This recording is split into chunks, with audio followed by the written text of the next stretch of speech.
non dama bëgg waxtaan ak moom. waaw baax na wala mën naa utiliser en fait mën naa utiliser sama temps de parole ou pas. li ma wax non j'avais juste une question papa pour ma mën a développer. dama bëggoon xam waa léegi tontu waaw dama bëggoon xam ndax lu démb lépp moo baaxoon. bari na ca lu baax de. d'accord merci donc am na ci même bu dee 1% lu bon. waaw waxub caga boobu ci lu bon lu bokk. déedéet. maa ngi ñëw ak lan waa taxawal soo dama ko waxoon émission passée c'est pour répondre à la question de Sophie. ci les jugements de valeur. xam naa ne Fall terme kase la. xam nga tey boo taxawee ne Sophie Gueye doo caga mën naa ne la waaw caga la taxul ma doon caga bi ñuy wax tey. la communication elle est importante. papa dëgg la maa ngi ñëw. fi may ñëw ak yow c'est pour répondre à la question de So. xam nga lu ma la bëgg wax tey bu nit zappé woon télé à l'instant même da ci papa naan damay joxe exemple la communication elle est importante. maanaam ne tu as entendu ce qu'il a dit. tey bu xale zappé woon télé rek da ci mu ñëw taxaw naan ma yow Sophie Gueye yow doo caga. damay joxe exemple. c'est les jugements de valeur les enfants ont grandi ci yenn environnement yi tax duñu respecter jigéen. et que jigéen bu divorcé ñu yaakaar ne mën nañu di fanaan ak yow que war ñu la respecter parce que da nga divorcé. comprendre nga. waaw non soit man damay gonfler ku ma sax bàyyi ma soit mu wax wala ma wax comme ça pour ma mën a voilà. donc soo Fall mën naa la bàyyi nga terminer de. man kay waxal. très bien da nga wax tout à l'heure lu am importance. damay taxawaat démb je l'avais dit que ne démb amoon na jigéen yoo xamante ni tey ci seeni ndaw dañ koo ñàkk elles sont nées sans hymen laabaan amoon démb jigéen yooyu démb am na ñu ci tooñ ndax dañoo juddu sans hymen te tey yuuxuwuñ leen fajar ñu doon wax ne duñu ay jigéen yu baax jamono di dox ba ñu xam ne jigéen dina juddu sans hymen manoon ne papa bu magu démb yooyu ñëwoon tey dinañ bëri ci xale yu ñuy baalu àq tey dafa am terme yoo xamante ni tey soo koy utiliser mën na bañ a graaw ci ñoom mag ñi parce que sëy ba tas du gàcce ndax quand tu n'es pas heureuse fi nga nekk su la neexee nga tas soo compatible ak ki nga nekk su la neexee nga tas nag waxoon naa ko démb dama koy waxaat tey man lu ma yàlla dagalul nit daganal doomu aadama doo ñëw taxaw sama kanam bëgguma ko forcer man j'ai une façon de voir la vie très simple c'est-à-dire tey bu ñu taxawee ci situation boo xamante ni yàlla dafa ne sëy dagan na tàggoo dagan na on va plus loin mu wax ak ñun ci conditions yi nga xam ne moom la nit di divorcer soo ci jaaree ci yoon rek am nga droit tàggoo pour répondre un peu à tes questions ça dépend de góor bi ni ñu ko yaree gis nga Sophie il y a eu beaucoup d'hommes yoo xamante ni ci yenn ëtt yi ñuy yaroo mënuñu respecter jigéen ci ni ñu leen yaree la ci ni ñuy wax ak ñoom ci jigéen la parce que am na góor yoo xamante ni tey mënuñu duñu takk jigéen bu divorcé xalaatuñu ko ci àdduna parce que niñ leen xamalee jigéen bu divorcé noonu la duñu ko jox valeur noonu la amee góor yu baax ils sont nés avec des valeurs peu importe sëy nga tas nga am nga doom ou pas mën nañu ñëw nekk ak yow mais bu dee da nga juddu ci yenn ëtt yi di dégg yenn wax yi di dégg stigmatisation yi am eh bien da ngay yaakaar ne jigéen bu divorcé bu nekk war nga ko war a mën a fekk ci biir appartement pour sekk ak moom caaxaan sama ëtt baay ak suñu kër ñun amul jigéen buy tas di nekk ci appartement kër baay nga jóge boo jógee kër jëkkër kër baay ngay dellu donc li ma lay wax c'est par rapport à une éducation que doomu aadama di recevoir nga koy am ñuy xam ne aujourd'hui ñu ngi ci société boo xamante ni yaa ngi ko lim tout à l'heure tu as dit que papa mi ngi koy wax ne sëy yi ni mu bëree noonu la tas yi bëree il faudra aussi ñuy profiler les femmes di nga gis kii dugg ci sëy caaxaan tax mu génn ci wala bu génnee mu dugg ci caaxaan kooku mënoo ko comparer ak ki nga xam ne dafa sëy ba dee dem ba ci biir gis ne moom ak waa ji mënatul nekk mu dem ak doomam te it divorce dina jóge ci ku jigéen ki dina jóge ci ku góor ki combien d'hommes tu vois mës naa ko wax sama benn cousine je lui ai dit que góor yi nga xamante ni mënuñoo xool ci seen i propre deret pour garder seen jabar parce que doom alalu yàlla la ci dul xool ci ki porté santam dàq la ci këram ni xaj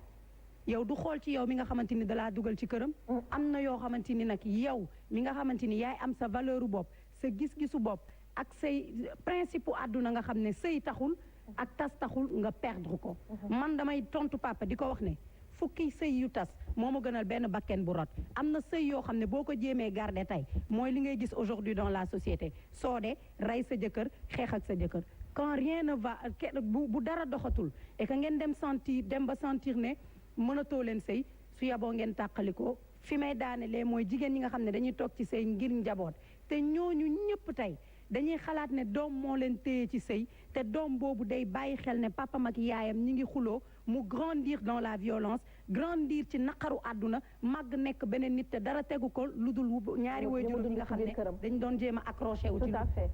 ci lu munul dem. merci beaucoup Safia dégg naa père fi mu génne comme d'hab dégg naa aussi réplique gu Safia juste rek def benn précision c'est-à-dire ñu fexe di généraliser parce que comme ni ma ko suma benn grand waxee bërki démb nekkuñu fii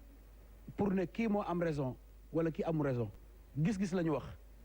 ku jël kàddu rek am na ñoo xam ne effectivement ca la ngay wax yow dinañ ci am lu mu leen jàngal donc loolu laa doon bëggoon introduire maintenant pour dugg dans le vif du sujet divorce du problème parce que yàlla moo ko daganal yàlla sax def ko daganal mais li ma daganal yëpp boobu rek laa ci daganal par contre-cœur parce que gënalu ko donc le débat c'est pas le divorce en tant que tel ndax ànd dagan na tas dagan na débat bi kay mooy lan moo waral divorce la cause foofu la débat bi nekk cause bi nag dafa multiple mën na nekk effectivement lu xel mën a nangu comme mën na nekk loo xam ne effectivement xel mënu koo nangu ma wax sa fi ne ko jigéen c'est pas parce que dafa divorcé que góor ñi dañu taxaw ne takkaleen ak ku leen rey la ñu yemale non je ne suis pas d'accord jigéen tas na yóbbaale këram ñetti doom ñeenti doom juróomi doom du tee mu am jëkkër bu jotee mais jigéen bi divorcé ban comportement la war a am pour mën a duggaat ci sëy loolu moo am solo parce que j'ai souvent tendance à dire gis nga sëy boo gis mu tas comme li ma wax am na lu ko tas loolu ko tas nag mooy porter en germe le futur comportement du ko góor ki war ko jigéen ki surtout nag ko jigéen ki ndax gis nga góor yàlla defal na ko benn affaire mu neex leen wala mu naqari leen góor bu ko neexee 12 mois yi ci année bi yëpp at mu nekk mu am jabar waaye jabar moo munul jigéen moo munul tey ma sëy jigéen munu ko donc su fekkee ne defaraat toogaay dafa am foofu la ñu war a appesantir wu ndax comme ni nga ko waxee bari na jigéen yu dugg ci sëy yoo xam ne xam nga lan mooy yàq actuellement suñu société bi calcul mental wax naa ko sama émission passée les femmes réclament des droits à n'en plus finir droit de ceci droit de cela droit nangam c'est bien beau je veux être compris jigéen ñi tey àdduna dox na dox boo xam ne il y a des acquis yoo xam ne mënuñu ci dellu si waat mais acquis boo gis dafay laaj bu ñu toll si jimmi jamono ngeen am courage parce que ni ngeen amee détermination bay réclamer li ngeen jàpp ne dañ leen ko war a jox noonu ngeen war a amee courage yu def daal di def taxaw seetlu def naa noonu la ko olof di waxee lii ñuy laaj fan la ñu jëmee ak li ñuy laaj lan moo ci acquis lan moo ci inconvénient lan lañ ci war a defaraat parce que boo seetloo wax naa la ko keroog malgré tous les droits tey la sëy gën a jafe tey la takk gën a raar tey la violence yi gën a bëri tey la instabilité familiale gën a bëri donc il y a problème malgré tous les acquis parce que acquis boo gis nag am na côté faste am na côté néfaste ma ñëwaat sànq ci li ma lay wax calcul mental xam nga jigéen bi dugg ci sëy say xarit naan la yaa kii daal bëggoo ko waaye fexeel ubbeeku ci rek am na fii la ñu dëkk nga barkeelu ci waaw barkeelu yow ubbeeku ci rek ubbeeku boobu mooy waral su ci duggee def ci lam cay def tappaas parce que dañ ko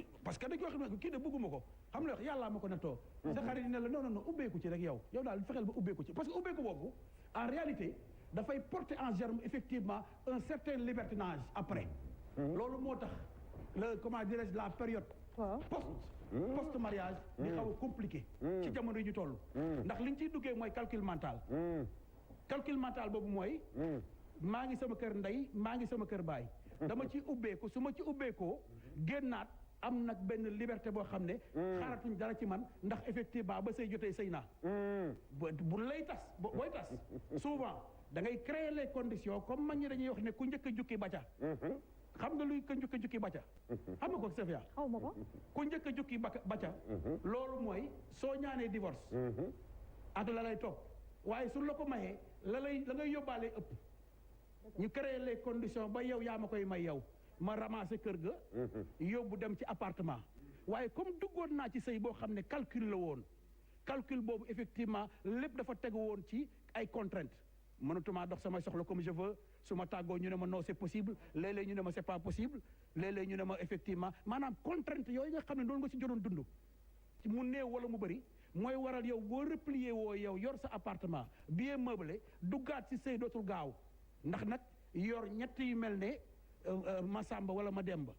ku dugg génn ñëw booy dem bàyyi fa 100 000 wala 200 000 mooy gën a neex nekk ci sëy boo xam ne da ngay jàkkaarloog soxla doo ko mën a faj ndax sëy dafa am contrainte. D'accord. C'est important dans un premier temps. D'accord.